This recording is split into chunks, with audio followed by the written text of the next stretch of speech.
Welcome to Come Get Some Studios. Today, we're going to show you the difference between the Glock 23, second or third generation, and the Glock 22, fourth gen. So watching a video on YouTube, a gentleman was telling how his Model 23 fourth gen and his subcompact 4th gen of the same caliber had this little distinctive mark, and I'm going to point that mark out to you. This is either a second generation or a third generation, because they didn't start doing this until second generation, at least with the finger nubs. I want to say this was probably 3 or 2. I'm not really too sure. I never seen a second generation, and I've probably never seen a third generation side by side, so I can't really tell you if this is second gen or third gen. I do know though it is not a first generation, because first generation they didn't put these finger wells in there. Okay, that was one change in the Glock between the first generation and second generation. I'm thinking maybe these weren't in the second and they put them in the third, or maybe they were in the second or third. Don't know. However, it's not why we're here to talk today. Okay, so obviously this tells you it's either second or third generation. Okay, yes, I've got a dust cap on here. There's a reason for that. I've been told I should take it out because that's where the gases go when it comes out of the gun. However, I've never had an issue. Alright? We're going to talk about this little piece here. Okay? If you can tell, this piece is flat. It's perfectly flat. Okay? This piece here strikes this circle disc here. Now it's hard to see, but it doesn't look like the disc has ever been hit. Okay, Glock is notorious for a certain poundage on the trigger pull. Alright, not only that, I'm going to move this out of the way here. With this, the slides on just like so. Okay, just that easy. See? Oh, got a little jam up there, and there we go. It's probably because of the way I'm holding the gun. But like I said, there's slides on real easy, comes back, and it's on. Okay. Now this is the Gen 4 Model 22, and like I said, I seen a video. This guy says that it's on his 23 and it's on his subcompact, and then it got me to wonder, and I noticed there it is. It is on the Gen 4 Model 22 as well. What this guy did is he hand filed this down, then took a Dremel tool and polished it. Now that voids your warranty. Believe it or not, these guns are warranted. Okay? But this little nub here just added another 2.5 pounds on the trigger pull.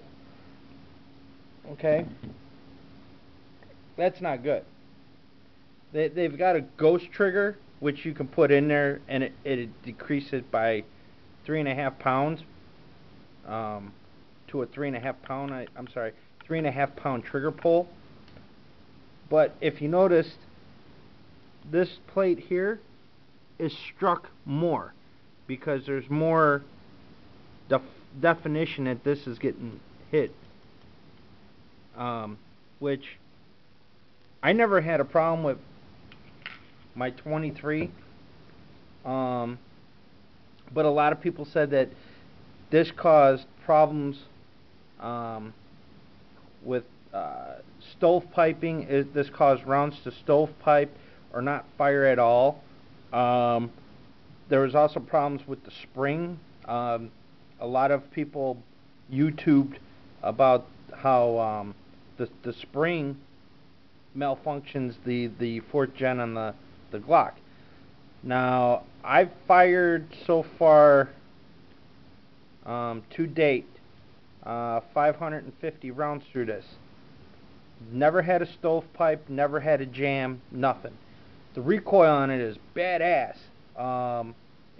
You could definitely tell there's a kick. Now, like the 23, we're going to put the slide on. Now, here's the kicker. When you're putting the slide on, you got to tilt it to the right a little bit, or maybe it's to the left. Hold on. Oh, no, I don't even have the slide on correct. So,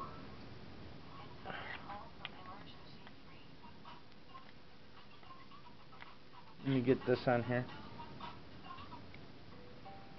Alright, so now that this is on here properly, you got to push it to the right, then pull back, then you got to tilt it to the left just to get it to lock into place. That is not cool. Alright, I don't like that. If I want to put the slide, take the slide on and off, I want to be able to straight on, straight off, straight on, straight off, straight off, straight on. Okay, I don't want to come back a little bit, pull it to the right, come back, pull it to the left, come back to lock it into place. With this one, I come straight back and straight forward. No issues. No issues at all. But for some reason, okay, this one, you can't do that because of that little sear that they got on that piece of plate.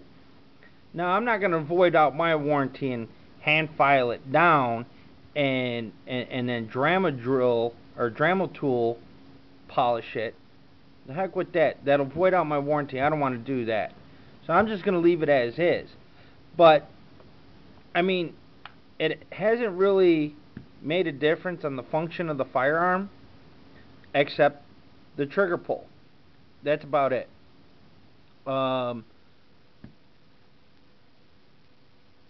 This is my video about the two different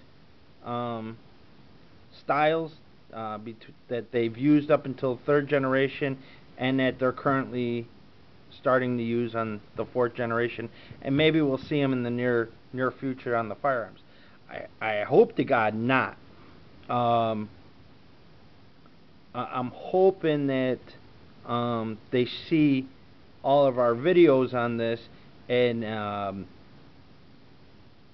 whatchamacallit, remodify it so this way when Generation 5 comes out on these guns, they'll be a little bit better detailed. But like I said, I've put 550 rounds through this one. I've put over 1,000 rounds through this one. Neither gun has jammed.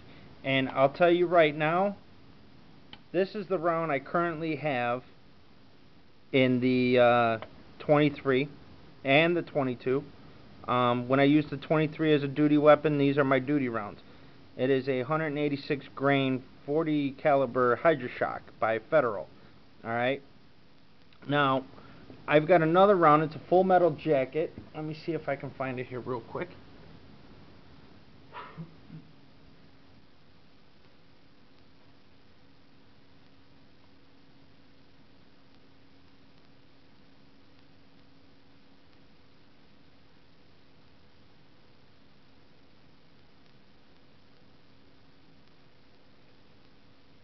Okay, I did find it. It was in my kitchen.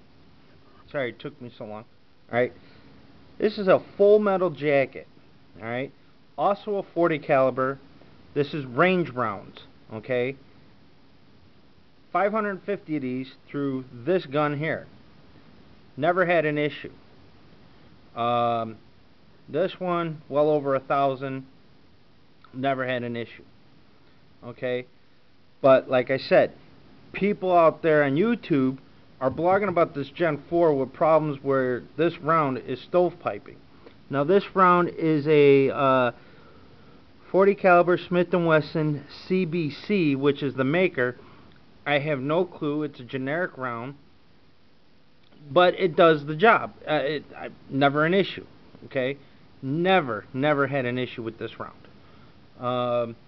For shits and giggles, I fired a couple of these rounds and didn't have an issue with the Federals either. But like I said, a lot of people blogged about how they were getting jams, stovepipes, misfires, how it would discharge the round and the slide wouldn't come back. There was another guy who posted that the slide came back but never ejected. The gun would always like this. It would fire and stay open like this every round. That tells me he had some problems with his rounds, because I never had that issue. But like I said, the two differences. See, watch this. Straight forward, straight back. Straight forward, straight back. No issue. The only issue I can think of is this, and this on the Gen 2, 3, and 1. There's nothing, no lump there or nothing. Okay, see, it's smooth. Okay, and this allows you to get this on the rails right. Okay, this allows you to come straight back, no issues. Okay, with the Gen 4,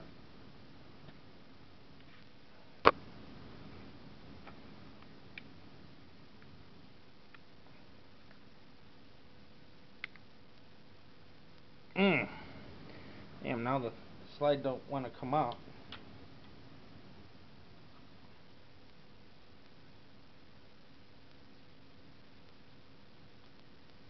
So I'm trying to get the slide off here. Here we go. See, with this, I can go straight off, but now try to put it back on. I come to the right, slide back, go to the left, slide back some more, just to get it to lock into place. And that's all because of this little bump right there. And believe it or not, that little dent adds another 2.5 pounds on your trigger pull. And then let's put it together. Right? Here you go. We're going to put it together one final time. To the right, back to the left. That's bullshit. Shouldn't do that. Thank you for watching Come Get Some Studios. Thank you to the NRA for supporting our Second Amendment. Thank you to the Illinois State Rifle Association, and thank you to everybody else who support them. This is the Sarge from Come Get Some Studios. Have a nice day.